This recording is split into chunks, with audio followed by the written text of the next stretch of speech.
भोलेनाथ जी तेरा द्वार बड़ा चंगा, ओ भोलेनाथ जी तेरा द्वार बड़ा चंगा, ओ महादेव जी तेरा द्वार बड़ा चंगा, ओ भोलेनाथ जी तेरा द्वार बड़ा। दोस्तों जय Shri Radhe studio and sound में आपका स्वागत है। मैं आप तक नई नई जानकारी उपलब्ध कराऊँ यूट्यूब के माध्यम से, तो मेरे चैनल को आप शेयर करें, सब्सक्राइब करें और कमेंट करना ना भूलें। आज हम आपको वाकलेश्वर धाम के बारे में जानकारी देने जा रहे हैं। वाकलेश्वर धाम उदयपुर जिले की गोगुंदा तहसील से लगभग 27 किलोमीटर वास ग्राम पंचायत से 1 किलोमीटर दूरी पर स्थित है। वाकलेश्वर महादेव मंदिर की पुनर्प्रतिष्ठा की थी, उसके बाद में एक नया मंदिर बनाया और इसकी प्रतिष्ठा वर्ष 2003 के अंदर करी थी और 2003 के बाद में लगभग 4-5 स्टेप में अलग अलग लोगों के पास में पैसे की कमी थी, मंदिर फंड में भी पैसे नहीं थे, तो इधर उधर से चंदा वगैरह इकट्ठा करके कुछ दानदाताओं से सहयोग लेके और फिर इस मंदिर का जीर्णोद्धार करके अब जाके ये मंदिर पूरा हुआ है। इसमें भी करीबन 75% काम हुआ है, 25% काम अभी बाकी है। जो मंदिर की नींव इसके अंदर भरी हुई है और फंड के अभाव की वजह से उसको शॉर्ट में उसको पूरा किया गया, लेकिन वास्तविक बात यह है कि वो साइड में नींव भरी हुई है, इस साइड में पूरी की पूरी नींव भरी हुई है, उसका पूरा पोर्शन उस नाल तक है, सीढ़ियों तक है। आप देख सकते हैं नींव भरी हुई है। सर, ये मंदिर का विकास है किसी एजेंसी के मार्फत होता है या फिर सारे गांव वाले इकट्ठे करते हैं? नहीं, ये एक्चुअल में मंदिर मंडल एक पूरा एक समिति बनी हुई है, उसके अंदर वाकल क्षेत्र के 52 गांवों से लोगों को उसके अंदर सम्मिलित किया गया है। सभी जाति के लोग हैं और सभी गांवों से उन लोगों को लिया गया था कि पर्टिकुलर, क्योंकि ये 52 गांवों का शक्तिपीठ है और वाकल क्षेत्र के जो 52 गांव आते हैं उन 52 गांवों के लोगों से सहयोग लिया गया है और विशेष तौर से जो इसमें योग्य और सक्षम जो लोग थे उन लोगों ने अपना सहयोग उस हिसाब से दिया है और कमजोर वर्ग के लोग थे उन्होंने कुछ कम सहयोग दिया है, लेकिन करीब करीब सहयोग सबका रहा है। सर, मैंने सुना है कि वाकल का हरिद्वार भी कहते हैं इसको। एक्चुअल में ये वाकलेश्वर महादेव का 52 गांवों का शक्तिपीठ है और सबसे बड़ा एक आस्था का केंद्र है। अब जाके करीबन 8-10 सालों के अंदर ये कुछ ज़्यादा जागृत हुआ और लोगों की चहल पहल बढ़ी है। पहले लोग अंतरात्मा से मानते थे, लेकिन वास्तविकता में इसका सौंदर्यीकरण और वैसा नहीं था, उस हिसाब से लोगों की चर्चा में नहीं था। अब जाके जैसे चर्चा होने लगा तो हर महाशिवरात्रि पर्व पे भी लगभग 12-13 हज़ार पब्लिक का खाना वगैरह भी होता है। 12-13 हज़ार पब्लिक पूरी वाकल क्षेत्र से, बाहर से भी लोग आते हैं। तो स्पेशली शिवरात्रि और कावड़ यात्रा 2 प्रोग्राम ऐसे एक नए हो गए हैं पूरे साल के अंदर। 2 प्रोग्राम ऐसे होते हैं जो बहुत धूमधाम और खुशी से लोग इकट्ठे होते हैं और मनाते हैं इसको। महाशिवरात्रि से मैं जब छोटा था तब से यहाँ लोग आते थे, यानी श्रद्धालु आते थे। महाशिवरात्रि का पर्व भी ये तो सदियों से चलता है, प्रोग्राम होता था, रात में सत्संग होती थी, जागरण होता था, सब प्रोग्राम होते थे। लेकिन अभी लगभग 8-10 साल से नई युवा पीढ़ी इसके अंदर जुड़ने से सांस्कृतिक कार्यक्रम और इस मंदिर की सजावट और इसकी रूपरेखा और सब तरह से नए लोगों के जुड़ने की वजह से, नई युवा पीढ़ी के जुड़ने की वजह से लोगों ने पैसा वगैरह भी अच्छा चंदा वगैरह इकट्ठा किया और उसकी वजह से सांस्कृतिक कार्यक्रम और इस कार्यक्रम को और चार लगाने में उन्हें नई पीढ़ी का बहुत ज़्यादा अच्छा योगदान था। तो कावड़ यात्रा कितने सालों से चल रही है? कावड़ यात्रा का लगभग 10 साल हो गए। 10 साल हो गए, लगभग 10 साल से। शुरू स्टार्टिंग में हमने 5 लोगों ने मिलके कावड़ यात्रा का कार्यक्रम शुरू किया था। उस टाइम में हम 5 ही लोग थे। इसके अंदर मुख्य जो कर्णधार, इनके जो मुख्य जो अपन कह सकते हैं वो है अपने माता सुला के जयशंकर जी। जयशंकर जी ट्रेजरी के नौकरी करते हैं। वो ट्रेजरी के अंदर जो नौकरी करते थे, अभी रिटायर्ड हो चुके हैं। वो वर्तमान में कहीं उदयपुर में कहीं वो प्राइवेट उस संस्था के अंदर कहीं काम कर रहे हैं।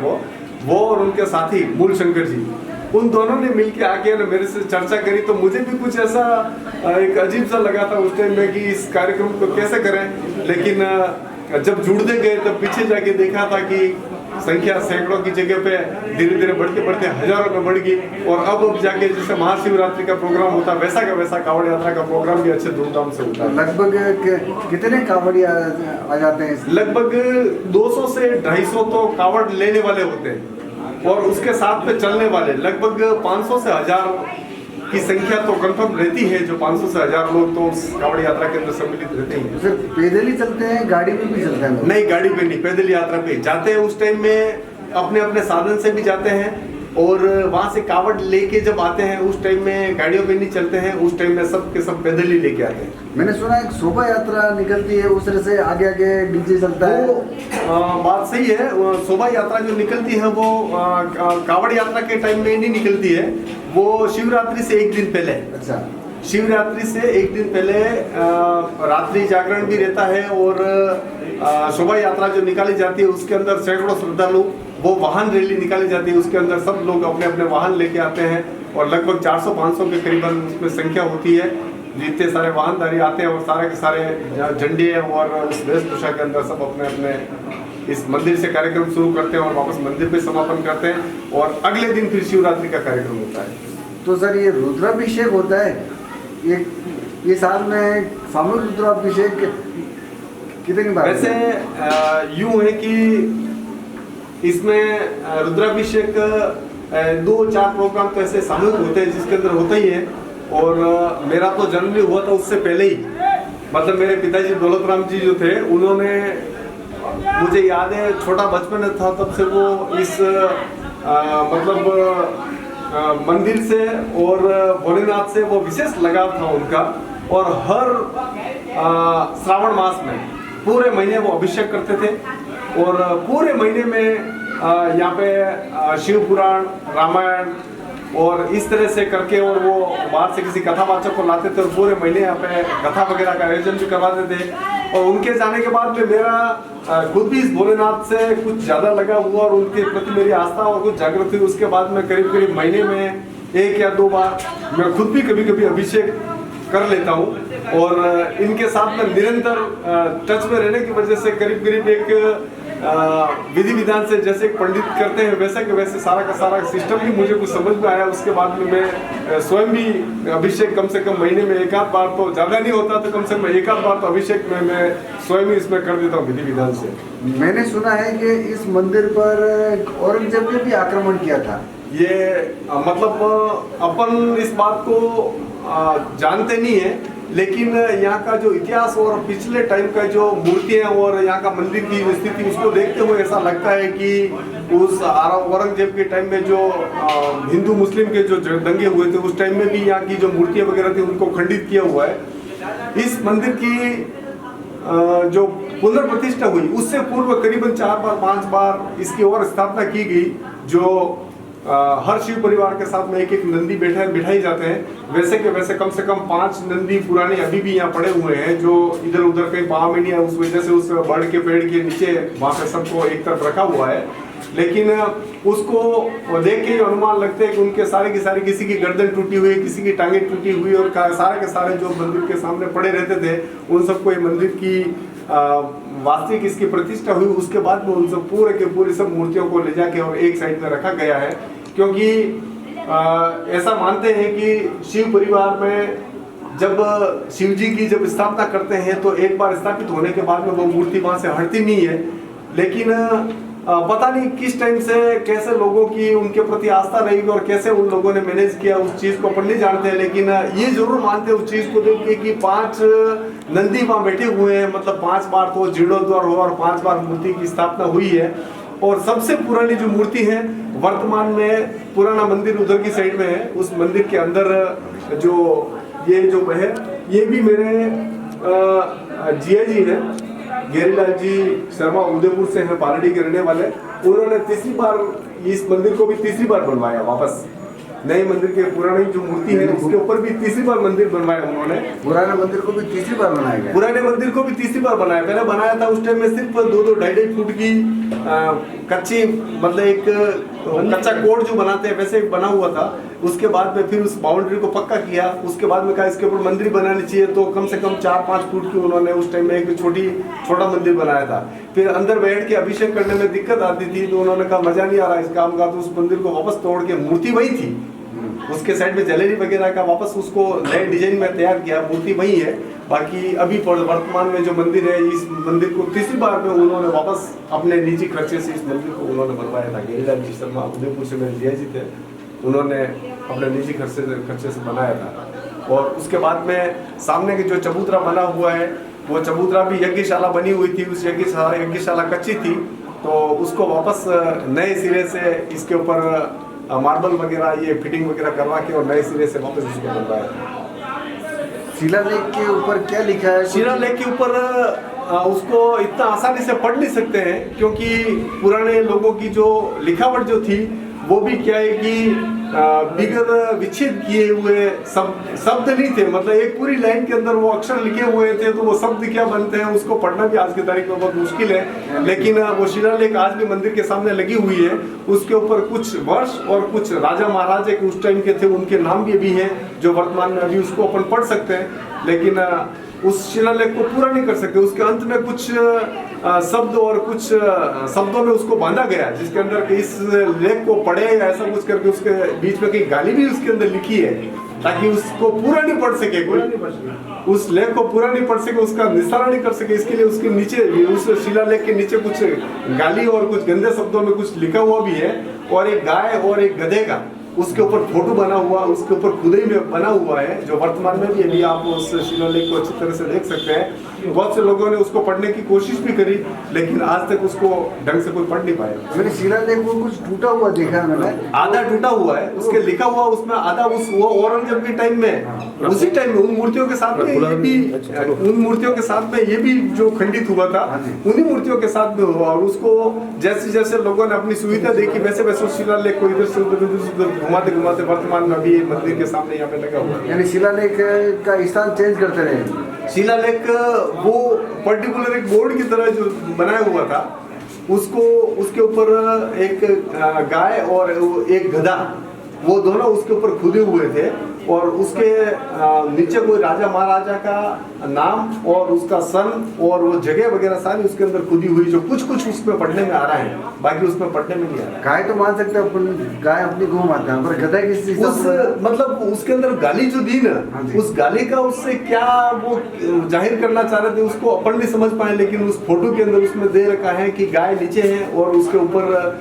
वो पाँव करके गधा उसके ऊपर खड़ा हुआ है, तो उससे मतलब कुछ वो गाली देने के मकसद से उसमें कुछ कहा कि इस शिलालेख को पूरा पढ़ के और कोई उजागर नहीं कर ले, या ऐसा कुछ होगा जैसे अपन किसी को सौगंध शपथ करवाते उस हिसाब से ऐसा कुछ होगा, ताकि वो यानी कुछ रहस्य उस रहस्य को नहीं खोलने की वजह से उसके ऊपर उस शिलालेख के अंदर कुछ लिखा गया है। लेकिन वो अभी वर्तमान में अपन देख सकते हैं और प्रेजेंट में भी है। शायद कोई पुरातत्व विभाग वाले अगर उसके ऊपर कोई ज्यादा फोकस करे तो हो सकता है कि उसका कुछ निस्तारण अभी निकल सकता है। संवत भी लिखा है, ये दिख रहा है संवत।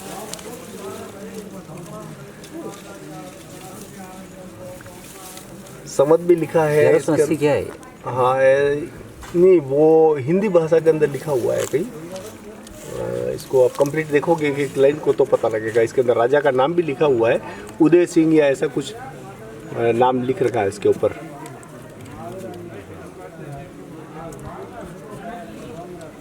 ये गाय और गधा, ये नीचे गाय है, ऊपर वो गधे का वो बना हुआ है, और इसके अंदर पूरी ये आप देख सकते हैं, ये गाय और ये गधा।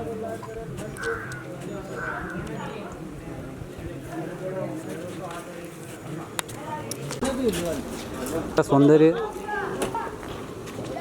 प्राकृतिक दृश्य काफ़ी खूबसूरत। ये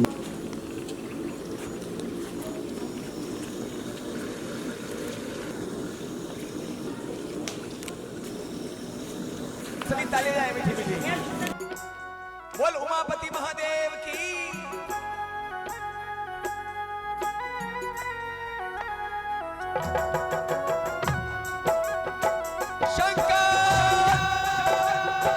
और इसके साथ में जो शिवलिंग जो थे वो भी इनके साथ में थे, उसमें से एक कहीं ये इसमें रह गया है और ये जड़ों के अंदर आ गया। मैंने कहा लोगों के पाँव में आता था, इसलिए यहाँ बड़ा नीम का पेड़ था, उसके नीचे बैठे थे। और पहले ऐसी मंशा थी लोगों की, 2 भागों में पूजा होती थी। 2 भागों में मतलब कुछ लोग स्वर्ण कास्ट के जो लोग होते थे वो उस मंदिर के अंदर पूजा करते थे, और क्षुद्र लोग जो होते थे वो उधर बाहर मंदिर के बाहर की साइड में पूजा करते थे, जिनके लिए अलग से स्थान बना रखा था।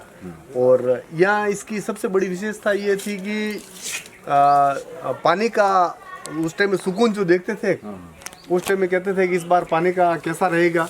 तो लोग आके सब जने, बड़ी जलेरी बनी हुई थी जो लगभग इतनी गहरी थी, 3-4 फुट अंदर।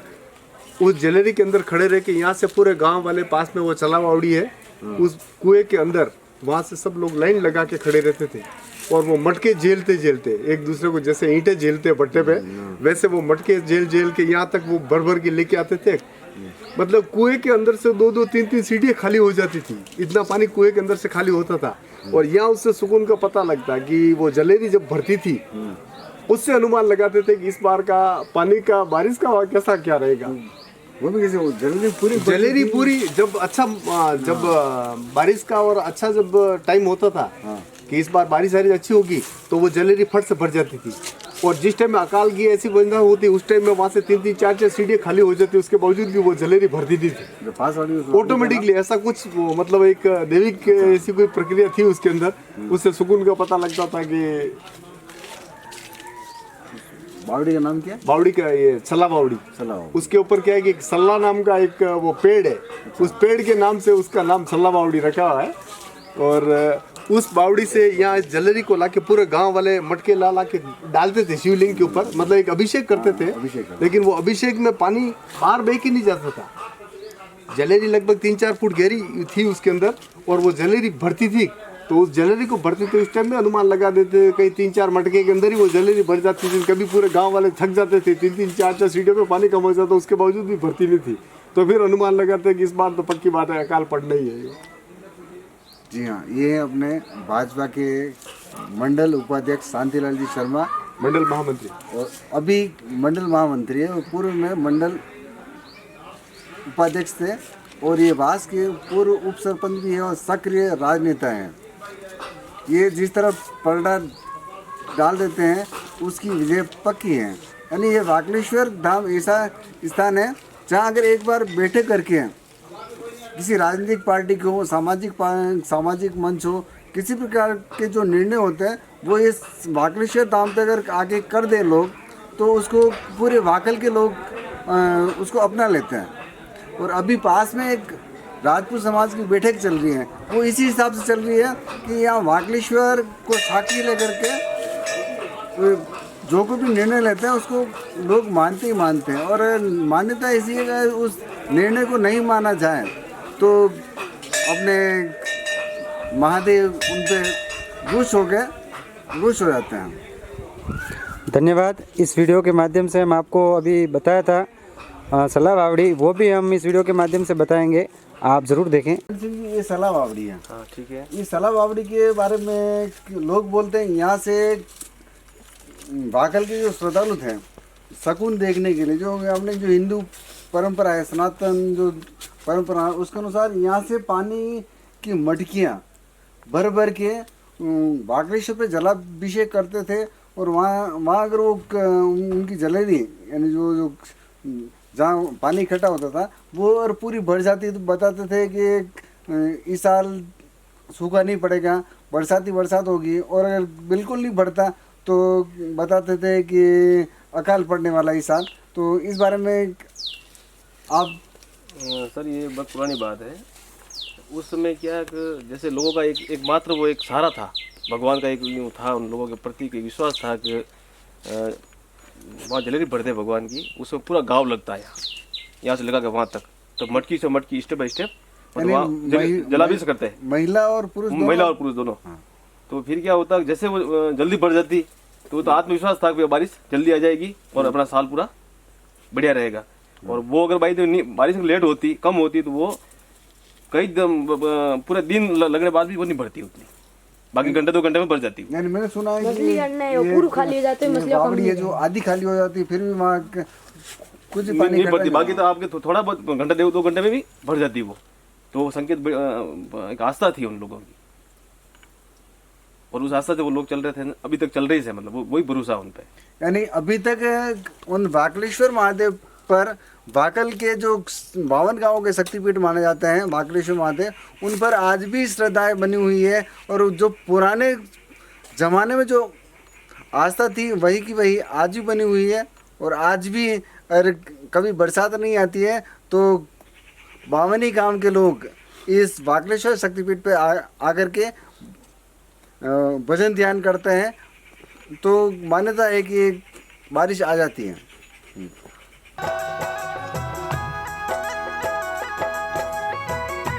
ये वाकलेश्वर जी महादेव जी हैं, 52 गाँव के शक्तिपीठ है। तो यहाँ आप सेवा करते हो, यानी अभी तो पुजारी आप ही हो। तो किस समय पूजा करते हो? सुबह 4 बजे, सुबह 4 बजे और शाम को 6 बजे। शाम को 6 बजे। सुबह 4 बजे ये नहीं हो, किसी भी हालत में सुबह 4 बजे सेवा करते हो आप? करते हो करीब दान मतलब लेट हो जाते हैं, 5:30 बज जाए। यानी कभी जब आपका स्वास्थ्य ठीक नहीं होता होगा तब? हाँ, या करते 4 बजे। ऐसा मतलब यहाँ अभी तक जो पहले जीर्णोद्वार हुआ था उससे पहले यहाँ कुछ साधु संत आए थे? जीर्णा मतलब नहीं, ये महादेव जी का ये मंदिर बना है। हाँ हाँ, उससे पहले यहाँ कुछ साधु संत आए थे? आए साधु संत आए, ये हाथी वाले सब साधु आए। जाति वाले साधु आए थे, उसके बाद क्या हुआ? इसके पास ये एक रात पड़ाव लिया, दूसरे दिन भी चले गया कि मंदिर का काम कर लीजिए, आपने चालू हो जाए। अच्छा, डेटा करे चालू हो गया काम। और अभी तक ये काम तो मुझे अधूरा लग रहा है। काम अधूरा है सब। कितना का अधूरा है? अधूरा है, तीजो भाग लिया। यानी रुपए में से 75 पैसा हो गया, 25 पैसा बाकी है काम। 25 पैसे। तो ये ज़्यादातर विकास कितने सालों में हुआ इस मंदिर का? ये ज़्यादा विकास ये 20 साल में। 20 साल के अंदर ज़्यादा हुआ है। यानी पहले लोग कम आते थे या श्रद्धा कम थी या क्या था? लोग कम आते थे, अब धीरे धीरे जो जागृति हुई, जो पब्लिक बढ़ गई। यानी जागृत है। यानी ये मंदिर कितने साल पुराना होगा? यो तो कई खपत 500 साल पुराना है, कई यो तो अपन को 5वीं परीक्षा है। यानी जो पुराने मंदिर के सामने जो नंदी की प्रतिमा है वो टूटी हुई है, वो किसने तोड़ी? वो तो ये अंग्रेज लोगों ने वो अंग्रेज मुगल यानी वो मुसलमान ने औरंगजेब ने तोड़ा है। ये बता रहे हैं पंडित जी कि उस जो शिवलिंग और जो प्रतिमाएं तोड़ी है वो औरंगजेब के शासनकाल में तोड़ी गई है। हर हर महादेव। पंडित जी आपका शुभ नाम? इस मठ के बारे में मेरे को जानकारी चाहिए थी आपसे।